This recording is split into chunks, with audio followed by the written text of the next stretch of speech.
आज की यह शाम हम लोगों ने एक बहुत ही दुखद समाचार के नाम किया है। एक ऐसी सूचना जिससे हम लोग अंदर तक मर्माहित हो गए हैं, अंदर तक हम लोग हिल गए हैं। यह शाम उस सूचना के लिए बनाई गई शाम है। काश ऐसी शामें न आती हमारे बीच। बहरहाल जीवन और मृत्यु इस संसार का नियम है। परिवर्तन इस संसार का अटल सत्य है। जो आता है उसको एक दिन जाना होता है। और ठीक यही हमारी बहुत प्रिय आदरणीय श्री ममता सिंह दीदी ने भी किया। यह एक बहुत अच्छी बात रही कि आदरणीय श्री ममता दीदी ने इस संसार में आकर इस संसार को अपने प्रेम से खूब सींचा। जर्रे जर्रे को उन्होंने प्रेम दिया, लोगों को उन्होंने अखबार दिया, गलबहियां दी और फिर अपनी सारी रस्में निभाकर वो इस फानी दुनिया को अलविदा कह के चली गई। आज की शाम हम लोग किसी खास शख्सियत को श्रद्धा सुमन अर्पित करने के लिए इकट्ठा हुए हैं। मैं आप सबों को आमंत्रित करना चाहूंगी कि सबसे पहले आदरणीय श्री ममता सिंह दीदी को हम लोग श्रद्धा सुमन अर्पित करें और प्रणाम करें उनके इस लौकिक संसार में उस जीवन को प्रणाम करें जिस जीवन को उन्होंने हम लोगों के बीच प्रेम देते देते प्रेम लेते लेते गुजारा है। उस जीवन को प्रणाम करें और उसको श्रद्धा सुमन अर्पित करें। आदरणीय श्री ममता दीदी एक बहुत ही प्यारी इंसान थी, बेहद सरल स्वभाव की महिला थी, सबों की अपनी थी। यही उनकी खास बात थी। किसी ने उनसे कभी परायापन महसूस ही नहीं किया। यही उनकी खास बात थी। तो आज के शाम में हम उनको श्रद्धांजलि अर्पित करते हुए 2 मिनट का पहले मौन करेंगे। आप सबों से अनुरोध है कि 2 मिनट का मौन उनकी आत्मा की शांति के लिए हम सब धारण करें।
ओम शांति। ओम शांति। ओम हम शांति। सब ओम शांति। ओम शांति। ओम शांति। ओम शांति। ओम शांति। ओम शांति। बहुत अजीब लग रहा है कि हम आज उस शख्सियत को श्रद्धांजलि देने के लिए जुटे हुए हैं, वह भी परलोक गमन के बाद, जिनसे अभी कल तक हमारी बात होती रही है, जो इसी पटल पर आकर हम लोगों के बीच में कई एक बार कार्यक्रमों में उन्होंने हम लोगों को संबोधित किया है। आज उनकी बहुत याद सता रही है, बहुत बहुत याद सता रही है। बहुत बेहद संवेदनशील महिला थी आदरणीय ममता दीदी। आज ममता दीदी की यादों से इस शाम को हम लोग सजाएंगे। हम लोग बातें करेंगे कि ममता दीदी ने हम लोगों को क्या क्या सिखाया, क्या क्या वो हमें दे कर गई, और हम उन्हें किस रूप में याद करेंगे। नैनम छिदन्ति शस्त्राणि नैनम दहति पावक। न शरीर को कोई काट सकता है, न शरीर को कोई जला सकता है, न आत्मा को कोई जला सकता है, न आत्मा को कोई काट सकता है, न आत्मा का कोई नाश कर सकता है। अगर नाश होता है तो सिर्फ शरीर का नाश होता है, आत्मा अमर होती है। मरणशील काया अमर आत्मा है, आत्मा तो अमर होती है, वो हमारे इर्द गिर्द घूमती रहती है, वो हमें अपने प्रेम और शक्ति से आप्लावित करती रहती है। ममता दीदी इसी तरह से हमारे बीच सूक्ष्म रूप में उपस्थित हैं, सूक्ष्म रूप में वह हमें प्रेरित करती रहेंगी। आइए मंजू दीदी को हम अपने शब्द सुमन श्रद्धांजलि स्वरूप अर्पित करें। मैं इसके लिए ममता दीदी, हाँ ममता दीदी को, माफ कीजिएगा, ममता दीदी को। तो मैं इसके लिए सबसे पहले हमारे बीच दिखाई दे रही हैं श्रीमती सुष्मिता मिश्रा जी। सुष्मिता मिश्रा जी, अगर आप ममता दीदी के बारे में कुछ कहना चाहती हैं, उनसे जुड़ी कुछ यादें हमारे साथ साझा करना चाहती हैं, तो आप आमंत्रित हैं। जी, ममता आंटी से 5 साल पहले मैं पहली बार मिली। जब मेरे पापा TMS में एडमिट थे तो प्रत्येक शाम मैं जाती थी उनसे मिलने, तो वही वे भी प्राय आया करती थी शाम को, तो वही उनसे मुलाकात हुई। उसके बाद से जब से हम तुलसी भवन जाना शुरू किए, रिश्ता और भी प्रगाढ़ हो गया। पर जब भी मिलती हाथ पकड़कर एकदम गले मिलती और कहती बेटा कैसी हो, बहुत प्यार देती। और कार्यक्रम खत्म होने के पश्चात जब हम सब लोग मस्ती करके प्यारी बात करते हंसी मजाक, तो वे भी हम लोगों में शामिल हो जाती। जरा भी नहीं लगता था कि वो मतलब इतनी सीनियर है, अपनी वरिष्ठ होने के बावजूद भी कभी ऐसा कुछ नहीं करती थी, एकदम हंसी मजाक में मिल जाती थी। तो मैं एक बार बोली भी कि आंटी आप एकदम लता मंगेशकर की तरह गाना गाते हैं, तो एकदम खुश हो गई। हंसते हुए बोली हाँ हम गाना बहुत गाते हैं, लेकिन अब मेरा सांस जो है एकदम रुक जाता है, सांस नहीं दे रहा है, फंस जा रहा है एकदम। तो लेकिन फिर भी घर में मैं हर समय भजन गाते रहती हूँ। वो धार्मिक प्रवृत्ति की महिला थी, एकदम बहुत अच्छी, मतलब बहुत मस्तवाला टाइप जिसे कहेंगे, जिंदा दिल इंसान थी। वो मुझे मैसेज भी की थी कि अचानक हमेशा मैसेंजर पर बात तो होती रहता था। एक दिन मैसेंजर पर 13 जुलाई को उनका मैसेज आया कि ब्लड कैंसर हो गया है, बहुत तकलीफ में हूँ, कोई पूछे तो बता देना, सबकी बातों का मैं जवाब नहीं दे पा रही। और अंत में लिखी विदा बेटा। विदा बेटा जो लिखी वो सुनकर एकदम हम एकदम सन्न रह गए। तुरंत हम वीणा दी, माधवी, अजय भैया सबको खबर किए, लोग भी सब एकदम दुखी हो गए सब। अजय भैया उसी शाम को हॉस्पिटल गए और हॉस्पिटल से फिर फोटो खींचकर उनका डाले। वो फोटो एकदम हंसता हुआ मुझे इतना अच्छा लगा। बोले आंटी आज आपको तस्वीर देखे, हॉस्पिटल वाला एकदम हंसते हुए है, अब आप देखिएगा इस रोग से भी आप एकदम विजय पा लेंगे और सकुशल घर वापस आ जाएंगी। लेकिन उसके बाद वो फिर कोई जवाब नहीं दे पाती थी, खाली इमोजी भेजती थी, कभी लाइक का, कभी स्माइल का, कभी लव लव लव, कभी ओम। लगता तो सचमुच उनका शरीर साथ नहीं दे रहा था, बहुत कमजोर हो गई थी। तो इस तरह बहुत मैंने एकदम मिलनसार महिला थी। एक बार तुलसी भवन में लिट्टी पार्टी चल रहा था, तो मुझसे आके बोली कि सुष्मिता तुम खा ली? हम बोले कि जी आंटी हम खा लिए। और दामाद भी खाए? हम बोले नहीं ये अभी ना कुछ जाप कर रहे हैं, प्याज लहसुन नहीं खा रहे।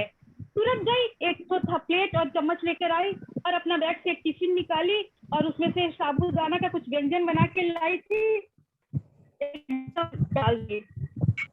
तो व्यंजन डाल दी और इनको दे दी। तो ये बोली अरे इतना नहीं खाएंगे, आपके लिए है। तो बोली कि अरे हम इतने मोटे दिखते हैं क्या कि जो इतना खाएंगे?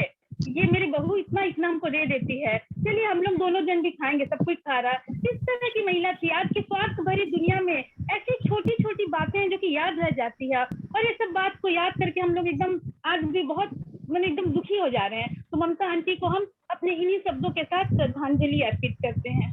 ओम शांति। सचमुच हवाओं में अपनी खुशबू बिखेरने वाली और लहरों पर अपना स्वर रख जाने वाली ममता दी बहुत याद आ रही हैं आज। वो सब कोई की इतनी आत्मीयता थी, कुछ कह नहीं सकते थे। शक्कर की तरह पानी में घुल जाती थी। जब जैसा तरल मिलता था उस तरलता में वो अपने आप को घोल देती थी, पिघला देती थी। ये थी हमारी ममता दी।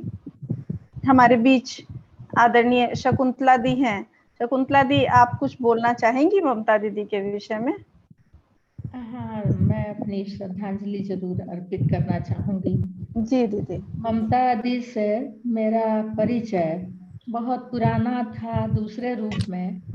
करीब 30 साल पहले जब इनकी बहन का बेटा यहाँ MGM में पढ़ता था मेरे देवर के साथ, तो प्रायः हर सप्ताहांत में ये सभी जुटते थे। और उसी समय ममता दी BA का एग्जाम दे रही थी। वर्कर्स कॉलेज में इनका सेंटर पड़ता था। तो हम लोग ममता दी को मौसी और ममता दी के हस्बैंड को मौसा जी ही कहते थे, क्योंकि डॉक्टर संतोष हम लोग के मेरे देवर के साथ पढ़ते थे।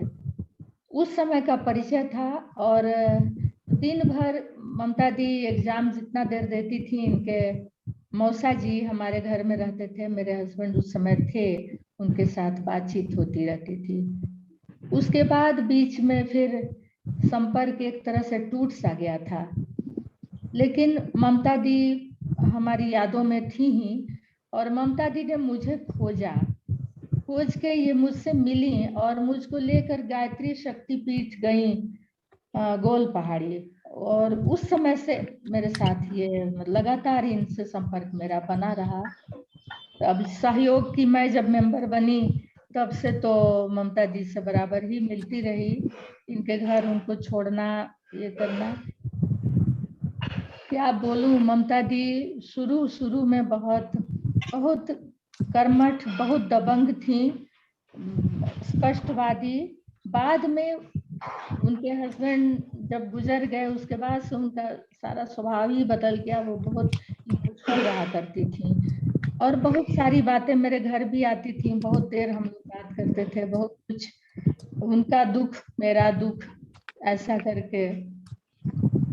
लास्ट में मैं तो अभी 1.5 साल से लगभग बेंगलोर में ही हूँ। लास्ट उनसे मेरी बात जब हुई तो उन्होंने कहा कि आप मुझे दीदी कहती हैं, लेकिन मैं तो आपकी मौसी हूँ। बोले हाँ ममता दी, लेकिन मौसी कहूंगी तो आपको सब लोग बहुत बुढ़िया समझने लगेंगे, इसलिए मैं आपको ममता दी ही कहूंगी। ऐसी लाइट बातें होती। यहाँ से मुझे अचानक उनकी बहुत याद आने लगी, तो मैंने उनको फोन किया। और जब फोन किया तो पता चला कि वो हॉस्पिटल में है, कीमो चल रहा है। और कहा कि शकुंतला जी, मैं तो अब बनारस जाने की तैयारी में हूँ। तो समझ में नहीं आया ऐसे क्यों कह रही हैं। नहीं, मुझे ब्लड कैंसर हो गया है, कीमो हो रहा है। और तो माँ, अपनी बेटी से मैंने बताया, इसने कहा कि माँ बहुत ये तो सीरियस है। और उसके बाद कई बार फोन में हॉस्पिटल में बात हुई, फिर अटेंडेंट फोन उठाने लगी। उसके बाद उनके बेटे से बात हुई और उस दिन के एक दिन पहले बात हुई तो उनके बेटे ने बताया कि माँ बहुत सीरियस हैं और उनको हाई डिपेंडेंसी यूनिट में रखा गया है। और फिर मतलब क्या था, अचानक लगा जैसे कि बहुत जल्दीबाजी में थी और चल दी सब कुछ छोड़ छाड़ के, अपनी यादें, अपना प्यार। और कुछ समझ में ही नहीं आया कि इतना जल्दी कैसे इतनी कर्मठ, इतनी हंसमुख ममता दी छोड़ के चली जाएंगी। यादों में बराबर रहेंगी। अपनी श्रद्धांजलि अर्पित करती हूँ। और 30 साल पहले से उनकी यादें मेरे दिमाग में घूमती रही हैं इन 2-3 दिनों से। बहुत प्रणाम उनको। जहाँ भी हो आत्मा उनकी हम लोगों के सहयोग में सहयोग देती रहे, उन्हें शांति मिले भगवान के चरणों में। हुआ करता था जो शख्स मुस्कुराहट की वजह आज उसका नाम सुनकर मुस्कान चली जाती है। सचमुच ममता दी का नाम सुन करके चेहरे पे मुस्कान आ जाती थी। ऐसा लगता था दीदी आ रही हैं तो चलो कुछ हल्की फुल्की बातें होंगी, थोड़ा मजाक होगा। उम्र का तो उनके साथ कोई बंधन ही नहीं रहता था। आज उनका नाम सुनकर के मन दुखी हो जा रहा है अंदर तक। लेकिन संसार का यही नियम है, जो आता है उसे जाना पड़ता है। तो मैं आमंत्रित इसके बाद करूंगी छाया दीदी को। छाया दीदी भी उनके साथ हमेशा संपर्क में रहती थी। दीदी अगर आप अपनी कुछ यादें, कुछ संस्मरण अपने शब्दों से सुमन के रूप में उनको श्रद्धांजलि स्वरूप अर्पित करें। जरूर। ममता दी का साथ तो मेरा बहुत दिन का था। जब से मैं शादी करके आई जमशेदपुर, तब से वो मेरे साथ थी। हम लोग एक ही कॉलोनी में रहते थे और एकदम छोटी बहन की तरह हमको प्यार करती थी, बहुत ही ज्यादा। उनको क्या बोले, उनका जाना बहुत ही आहत कर गया हमको।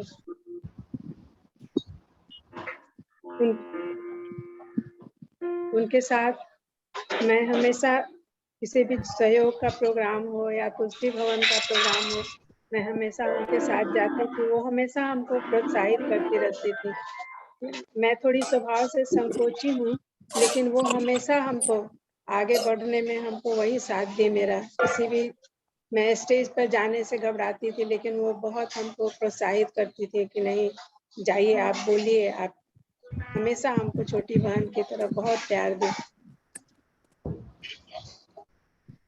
हमारा उनका घर से संबंध था। हम चूंकि अभी घर के पास में थी हमारे, तो आना जाना लगा रहता था। कोई पूजा पाठ भी, कोई भी पूजा पाठ हो वो हमारे घर आके कराती थी। वो गायत्री परिवार से जुड़ी हुई थी, बहुत ही धार्मिक विचार।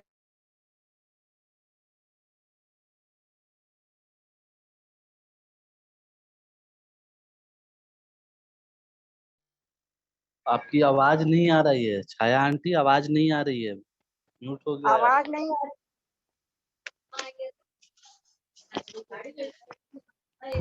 आ रही है आवाज? हाँ अभी आ रही है। अभी आ रही है, अभी आ रही है।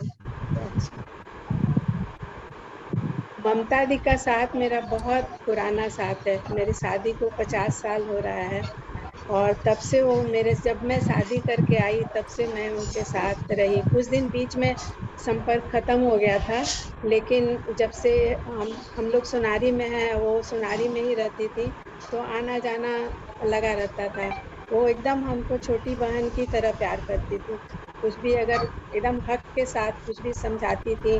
कभी जरूरत पड़ता था तो डांट भी देती थी कि नहीं ऐसा नहीं कीजिए, ये गलत कर रही हैं। हमेशा हमको प्रोत्साहित करती थी हर काम के लिए। मैं थोड़ी स्वभाव से संकोची हूँ, लेकिन फिर भी वो हमको कहीं भी ले जाना, कुछ कविता पाठ के लिए हमको प्रोत्साहित करती थी कि नहीं आप जाइए, आप बोलिए। मैं थोड़ा संकोच करती थी, लेकिन उनकी वजह से वो इतना बल मिला, उनके वजह से हमको, कि मैं जाने लगी, बोलने लगी। नहीं तो ऐसी एक बार हम लोग तुलसी भवन गए हुए थे, वहां से हम निकले और एक ऑटो वाला हम लोग को मिला। वो बहुत पिए हुए था, तो उस दिन हम तो जल्दी उतर गए घर के थोड़ा अपने पास में। उसके बाद वो गई, वो ऑटो वाला उनको बहुत तंग किया, बहुत मेरी ड्राइव के तरफ ले गया और उनको बहुत उछलाया। ये अच्छा था कि वो अपने बेटा से बात कर रही थी, पूरे टाइम उसके संपर्क में थी। वो चेज कर रहा था, लेकिन उसको बहुत तंग किया, उनको बहुत उछलाया। सिर में काफी चोट आ गई, कुछ दिन एडमिट भी रही। तब हमको बहुत अफसोस लगा कि क्यों नहीं हम उनके साथ रहे, क्यों हम पहले उतर गए। इसका हमें बहुत अफसोस था। ऐसे हमेशा उनके साथ जब भी तुलसी भवन जाना होता था, मैं उनके साथ जाती थी। सहयोग का कोई भी प्रोग्राम हो तो मैं उनके साथ जाती थी। बहुत ही स्पष्टवादी थी और बहुत ही शक्तिशाली। कोई भी बात जो हो एकदम स्पष्ट बोलती थी, ये नहीं कि हाँ। और बहुत ही सीधी सादी सिंपल सी थी वो। उनका सिंपलिसिटी हमको बहुत पसंद आता था। कोई भी आडंबर नहीं, कोई दिखावा नहीं, इस तरह की थी। बस सब यही प्रार्थना है कि वो जहाँ भी रहें उनकी आत्मा को शांति मिले। उनको मेरा बहुत बहुत श्रद्धांजलि है। मैं उन्हें श्रद्धांजलि सुमन अर्पित करती हूँ।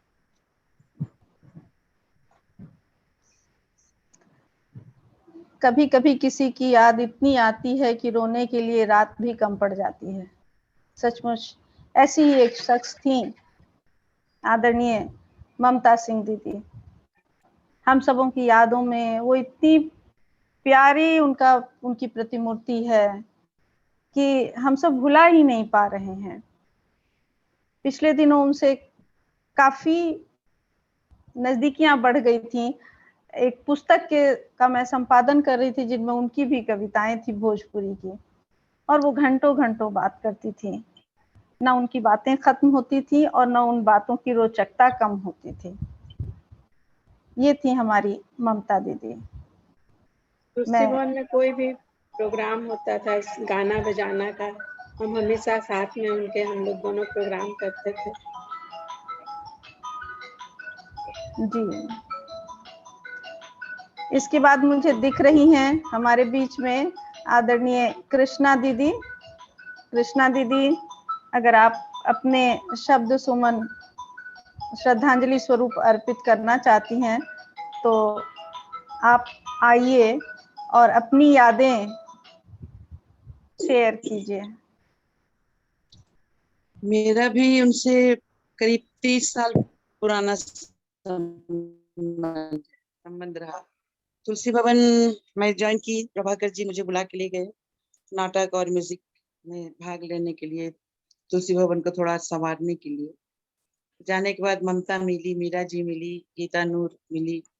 तो ममता चूंकि सोनारी की थी तो पता नहीं फिर आना जाना एक साथ होने लगा। मैं साथ ले आती थी उनको, कभी एक साथ चली जाती थी मेरे साथ। कई बार वो अपने जो गायत्री परिवार की ओर से कुछ कुछ उद्यापन वगैरह, कुछ होम वगैरह, यज्ञ वगैरह करवाती थी, उसमें भी मुझे बुलाती थी। मेरे घर भी कई बार आई है।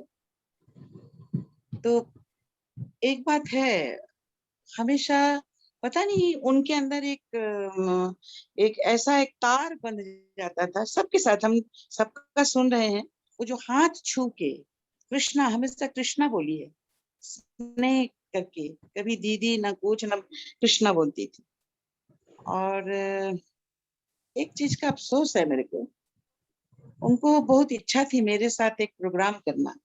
कई बार बोली कि चलना कृष्णा, हम लोग तुलसी भवन में एक गाना का प्रोग्राम करते हैं।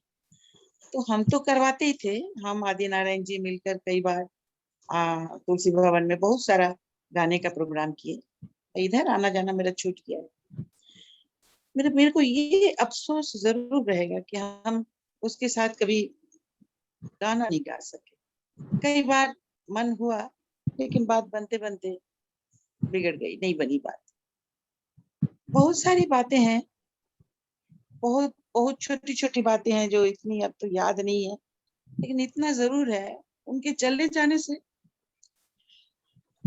बहुत, मैंने क्या बोले,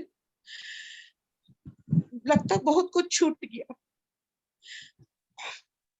हमको सबसे और अफसोस है कि इतना दिन से बीमार रही, मुझे पता ही नहीं चला। तो ये तो तकलीफ है, क्या मैं कहूँ। बहुत बहुत बहुत प्यार उनके प्रति, श्रद्धा सुमन भी है मेरा, और क्या बोलूं।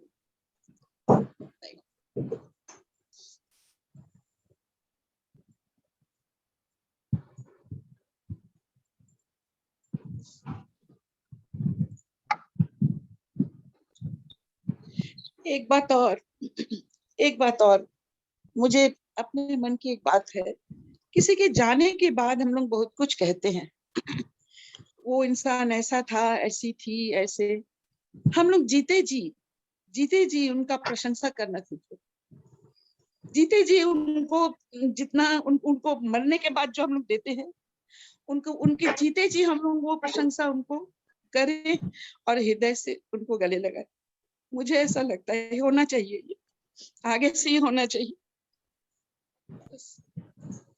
जरूर दीदी, जरूर, क्योंकि उनका साथ ही हमारी याद रह जाती है। और हम लोग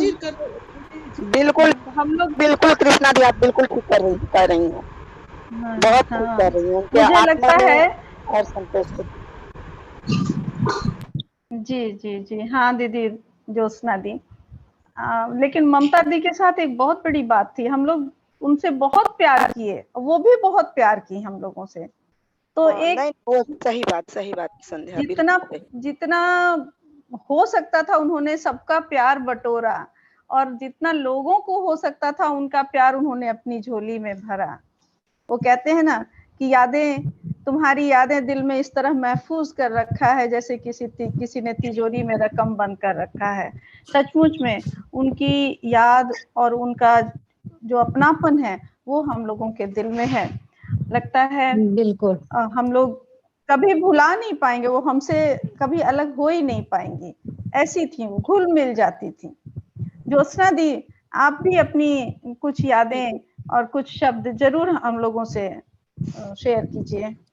आशा दीदी, 1 बाय 1 हम लोग सब बारी बारी से हम लोग सब जो उनके बारे में कहना चाहते हैं जरूर कहेंगे, क्योंकि आज की ये शाम ममता दीदी के नाम ही सजाई गई है। ज्योत्सना दी। हाँ संध्या, आज जो ये शोक सभा रखी गई है, वास्तव में एक ऐसी व्यक्तित्व के लिए रखी गई है जो कहीं ना कहीं उनसे जितने भी मिलने वाले हैं लोग, वो सबके आंखों में आंसू देके गई हैं। मैंने हर आदमी का हृदय रो रहा है, विश्वास ही नहीं हो पा रहा था। ममता जी से हमारा जो पहला परिचय हुआ था वो तुलसी भवन में ही हुआ था, जब प्रोग्राम होता था। आज से 14 15 साल पहले की बात मैं बता रही हूँ। मिलती थी, देखती थी, लेकिन एक दिन ऐसा ही बोली, नाम पूछी, मैं भी नाम बताई। उसके बाद 2008 की बात मैं बता रही हूँ कि जब मुझे राष्ट्रपति अवार्ड मिला था, तो वो हम जेल में थे, उसमें जेल में हम पढ़ा रहे थे, वो जेल के गेट पर खड़ी थी निकल के। और जब मैं वहां जाके पूछी तो वो लोग तो अंदर जाने नहीं देते हैं, तो जब मैं निकली तो देखी कि बाहर दरवाजे पर गेट वाला बोला था कि आपसे मिलने के लिए कोई आए हुए हैं। तो हम जब निकले तो देखे कि ममता जी, एक और कोई महिला थी, मैं नहीं पहचान पा रही, याद नहीं अभी आ रहा है। ममता जी खड़ी थी, कहे कि ज्योत्सना ऐसे देखो, हम सम्मानित करना चाहते हैं गायत्री परिवार से।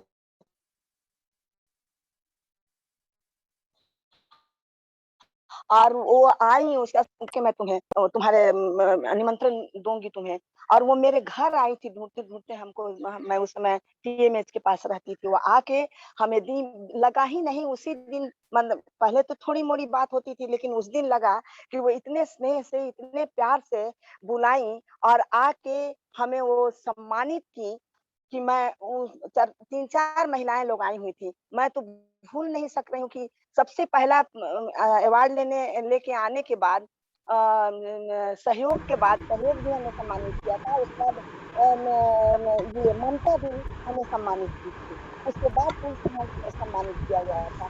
तो वो जो उस समय से जो उनके साथ मेरा संबंध रहा, तो अभी भी अभी 1 महीना पहले तक मरने के पहले तक वो हमसे बात की है। और बीमार पड़ी, उसका हम उनको फोन लगाते रह गए, उनका फोन पर नंबर नहीं मिल पा रहा था, उनको जा नहीं पाए, उनसे मिल नहीं पाएंगे, तो हमें अफसोस बहुत होता। जिस दिन वानी का विमोचन हुआ, उसके रात में भी बहुत पैसे में आएंगे, जितना कैसे हमें गिफ्ट दिलाना है, बहुत सारी बातें वो बोली हुई थी हमें।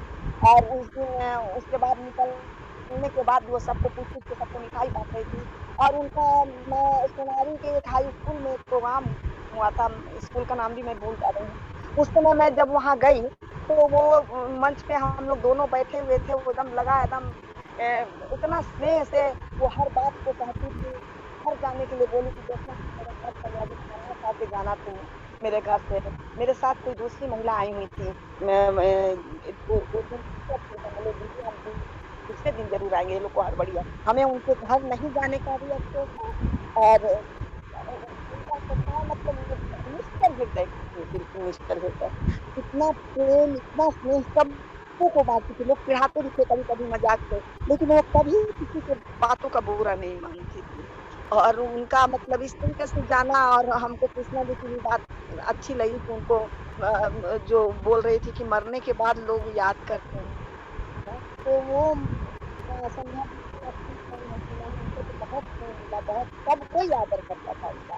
और वो बचपना उनका जो था यही उनको सबको मोह लेता था, बिल्कुल बच्चे की तरह। बच्चे की तरह संध्या सभी सबको बचपना उनका एकदम लग, कोई कभी कुछ कह रहा है एकदम हंस के हर बात को करी गई है। उसका तो अपना हाथ नहीं है। और इससे ज्यादा क्या कहा जाए, उनके जितने भी लोग बोले हैं हृदय से बोले हैं सब उनके बारे में। इसमें लग रहा है कि हाँ बिल्कुल वो ऐसे हैं। मैं अस्तुप हूँ और बहुत बहुत श्रद्धांजलि मैं अर्पित कर रही हूँ। भगवान जहाँ भी रहे उनके आत्मा को शांति मिलती रहे, यही हमारी उनके प्रति श्रद्धांजलि है। धन्यवाद संध्या।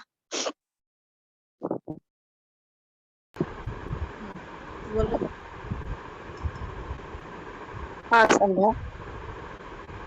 हाँ हाँ दीदी, सचमुच इनकी यादें हमें बार बार रुला जाती हैं। कुछ यादों में रोए, कभी तन्हा होकर खोए, देखे थे जो सपने हम साथ मिलकर न जाने कहाँ वो खो गए। सचमुच हम लोगों ने किसी की कुछ रह गई बाकी, किसी की कुछ रह गई बाकी, किसी को उनके साथ गाना गाना था, किसी को उनके साथ बातें करनी थी, किसी को कुछ, किसी की कुछ बाकी रह गई। बहुत कुछ बाकी रह जाता है हमारा, तो ये अच्छी बात है कि हम जीते जी उन बाकियों को खत्म करें। बहरहाल अभी तो ममता दीदी की बहुत याद आ रही है, और हमारे बीच में अरुण सज्जन जी हैं और आशा दीदी हैं। इन दोनों को मैं बारी बारी से बुलाना चाहती हूँ। मैं इस सबसे पहले आशा दीदी को बुलाऊंगी, उनको क्लिनिक भी जाने की थोड़ी जरूरत है। तो आशा दीदी, डॉक्टर आशा गुप्ता दीदी, आप आइए और अपनी यादें, अपने श्रद्धा सुमन अर्पित कीजिए दीदी। मैं ममता दी को अपना हार्दिक श्रद्धा सुमन अर्पित करती हूँ। ममता दी से मुझे याद नहीं है कौन वर्ष वगैरह तो मुझे याद ही है, लेकिन मेरी जो साहित्यिक यात्रा शुरू हुई थी तो तुलसी भवन में उनसे पहले मेरी मुलाकात हुई थी। और कितने बार साथ हम लोग निकलते थे, तब वो आना जाना करती हैं। कभी कभी मौका भी हुआ कि उन्हें मैंने थोड़ा सा गाड़ी से ड्रॉप वगैरह भी कर दिया था। और बहुत अच्छे से सुलझी हुई बातें करती थी और आई थिंक बहुत ही सटीक थी। और तो मुझे तो डॉक्टर आशा या आशा जी ऐसे करके बुलाती थी। और फिर सहयोग के भी के प्रोग्राम में उनसे मुलाकात होती थी। हमारा उनका अच्छा बहन पाना जैसा रिश्ता था तुझसे, और वो गायत्री परिवार से जुड़ी तो उनको मैंने पूजा कराते भी देखा। मैंने प्रतिभा जी के घर में उनको कथा करते देखा, तो मुझे बहुत ही अच्छा लगा। मैंने बोला दीदी आप कितने अच्छे से पूजा कराती हैं।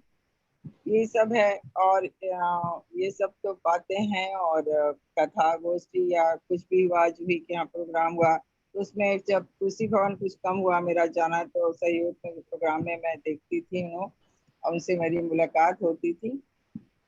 कभी कभी अपने हेल्थ की इश्यू की थोड़ा सा वो 6-7 साल से कभी कभी वो थोड़ा बहुत चलते फिरते बातें करती थी, और कभी कभी कुछ प्रॉब्लम होने से फोन भी कर लिया करती थी। और फिर मैं बता दिया करती क्या करना है या कहाँ सलाह लेना है, ये सब होता था। इस बार जो मई में उन्होंने हमें बोला कि मेरी तबीयत थोड़ी ठीक नहीं लग रही है, यूरिन इन्फेक्शन बहुत तंग कर रहा है। तो मैंने कहा कि दीदी आप उसको ठीक से दिखाइए। उस लापरवाह बोली कि आशा दी पेशाब रुक नहीं रहा है। मैं काफी परेशान थी, रात में भी फोन किया फिर दिन में भी बात की तो मैंने बोला दीदी आपको सही से दिखाइए, आप सही से जाके यूरोलॉजिस्ट को टीएमएस में दिखाइए आप। और ये सब हुआ। फिर यूटीआई उनका सेटल नहीं, काफी तंग किया हुआ था, उनको कमजोरी वगैरह लगने लगी थी। तो मैंने बोला आप ब्लड टेस्ट वगैरह आपको कराने की जरूरत होगी, खाली यूरिन टेस्ट कराने से अपने से नहीं होगा। और उसके बाद वो टीएमएच वगैरह में दिखाई। फिर अचानक बोली कि मुझे बहुत आशा जी मेरा ना खून कम हो जा रहा है। बोली ये तो बहुत सोचने वाली बात है कि आपका खून कम क्यों हो रहा है। फिर वो दिखाई तो फिर उसमें टोटल काउंट वगैरह जो है पता चल गया कि she is suffering from carcinoma, she is suffering from मेगाब्लास्टिक anaemia, carcinoma हो रहा है, तो ब्लड कैंसर आ गया है। फिर तो बोली कि कुछ है तो लोग बोन मैरो करेंगे, मैरो होने से मुझे जरूर बताइएगा। बोन मैरो का रिजल्ट आया तो मुझे ठीक से रिजल्ट बताई, सब फोन पे ही मेरी बातें होती रही। और तो फिर बोली कि मुझे समझ में नहीं आ रहा तो मेरे बेटे से बात करो। फिर मैंने विवेक से बात किया तो हमने बोला देखिए दी आपको या तो वो लोग कीमोथेरापी चालू करेंगे और आपका खान पान ठीक रखिएगा, क्योंकि आपको इसको बर्दाश्त करने के कीमोथेरेपी के लिए बहुत स्ट्रांग रखना है। लेकिन कीमोथेरेपी की अपनी कॉम्प्लिकेशंस है और समहाउ मुझे लगता है कि उनकी बीमारी डायग्नोसिस होने में थोड़ी देरी हुई और एज फैक्टर भी है। अर्ली स्टेज में होने से ब्लड कैंसर को कंट्रोल किया जा सकता है। तो काफी कुछ वो अभी निकलना भी छोड़ दी थी, लेकिन उनकी थोड़ी डिटोरिएशन तो शुरू हो चुकी थी। और बीच में मेरी बात हुई थी करीब हफ्ते भर पहले, तो बोली कि बहुत कमजोरी बर्दाश्त नहीं होता है। तो मैंने कहा कि दीदी इसको तो टॉलरेट करना पड़ेगा आपको। वो घर भी आई फिर गई, लेकिन उनकी पर वो किडनी फेलियर हुआ और पूरा मल्टी ऑर्गन फेलियर से उनकी मृत्यु हो गई। अचानक मैंने देखा तो कुछ मैसेज आया सर्जन जी का कि उनकी मृत्यु हो गई है। बहुत ही धक्का लगा और फिर मैंने तुरंत विवेक से बात किया तो उन्होंने बताया कि माँ नहीं टॉलरेट कर पाई कीमोथेरेपी और आप सारे सहयोग, आपका जो भी ग्रुप है आप कृपया उसमें मैसेज डाल दें। तो मतलब ये मैसेज मिला है और हम लोग बोल देते हैं। तो ममता जी का व्यक्तित्व बहुत ही, आई थिंक वो बहुत ही थोड़े जो भी बात करती थी काफी गहरी बातें होती थी उनकी बातें सतही नहीं होती थी और वो काफी कुछ पढ़ती थी। मैंने देखा उनका कमेंट या फेसबुक वगैरह में मैं कमेंट या उनके तो बड़ी खुश होती थी कि तुमने कमेंट किया, बोलती भी थी तुम कमेंट की। बोली ये तो कोई बात मैं तो कमेंट करती हूँ। तो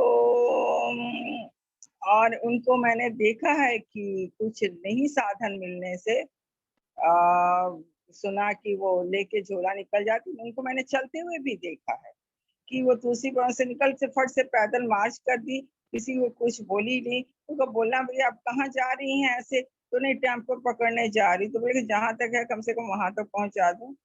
तो ये सब बातें हैं और ममता जी का जाना बहुत ही चला, क्योंकि वो हमारे सहयोग में शायद वो सबसे बुजुर्ग थी और हैं और भी हैं, लेकिन वो शी वॉज वेरी वोकल, क्योंकि बातें बहुत करती थी और सबसे जुड़ती रहती थी।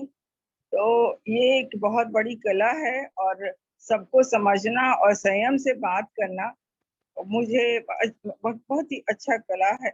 मैंने उनके पास एक गुण था और ईश्वर के से जुड़ी हुई थी, गायत्री परिवार से जुड़ी हुई थी। तो हम सबको जाना है, ये परम सत्य है, जैसा जन्म वैसे मृत्यु। तो ईश्वर से यही प्रार्थना है कि भगवान उनको अपने चरण कमलों में स्थान दे।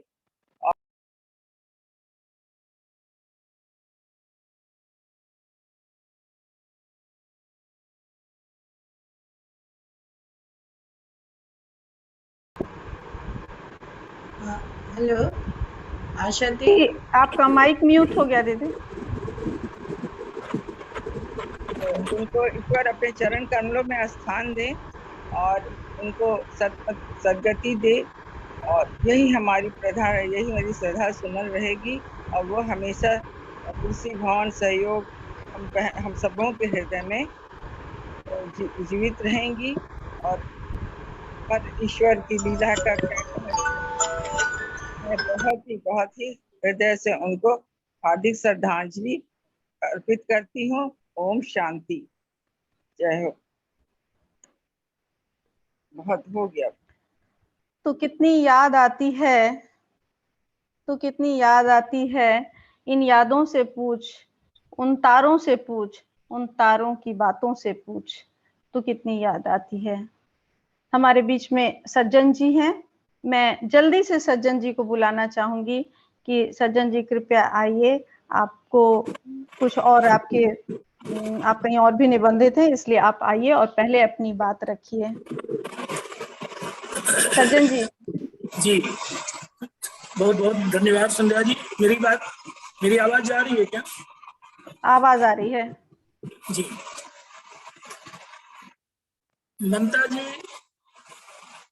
यानी ममता दी, हमने आज तक उनको, स्वाभाविक है उम्र में काफी बड़ी थी, मैं दीदी ही कहा और दीदी हैं, दीदी रहेंगी स्मृतियों में। 2009 जैसा कि मैंने फेसबुक पर भी दिया था, 2009 में जब मैं नोएडा स्कूल में आया था और अपने निवास पर गायत्री शक्ति पीठ से मैं जुड़ा हुआ हूँ 1992 से, तो मेरी इच्छा हुई थी कि मैं घर में एक दीप एक कराऊं। तो गोल पहाड़ी पर जो यहाँ मंदिर है, गायत्री मंदिर, वहां गया था और मैंने पूछा था कि कोई